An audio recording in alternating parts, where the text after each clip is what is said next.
What does it mean to be human if we don't have a shared culture? And what does a shared culture mean if you can't share it? It's only in the last 100 or 150 years or so that we've started tightly restricting how that culture gets used. The internet enabled an infrastructure where anybody could participate without asking permission.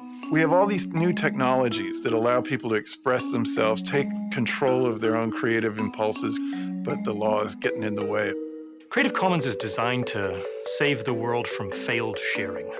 People who actually want to share stuff, who put it up on the web because they want to share it under certain terms. So we wanted to create a simple way for creators to say to the world, here's the freedom that I want to run with my creative work. Here are the things you're allowed to do. Can I reproduce it? Can I copy it? Can I put it in my textbook? Can I use that photograph?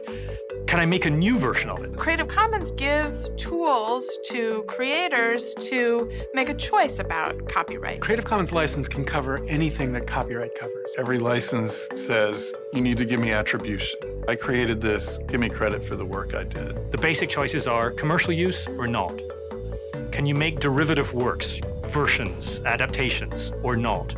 And do you want me to have to share alike? So if I take your stuff, do I have to offer it to the next person under the same terms? There's no requirement for you to do anything with your work other than what you want to do. You own the copyright to it. What we've done is given you the right to exercise your copyright in more ways, more simply. So the idea here is to enable that creative impulses that the technology turns loose and get the law out of the way. The work of Creative Commons is really about laying the infrastructure groundwork for this new type of culture, a new kind of folk culture. Somebody from Delhi, somebody from New York, somebody from Singapore can feel comfortable using a photo that was created and given away by someone in the United States or in China or wherever that the licenses have been extended to, with their identity being preserved. Which means that people can actually create new kinds of things, come together and build things. Mashups that people can do with people's Flickr photos. And CC Mixter has allowed artists to make music together. It's really about creativity and connection. Access and control. From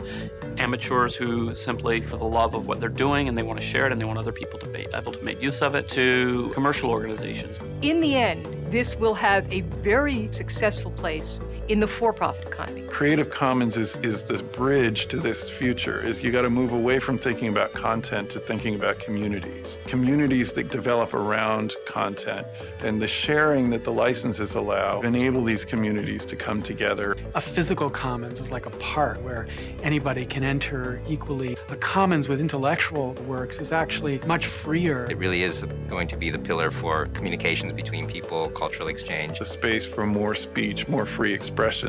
And that's the kind of commons we're trying to create.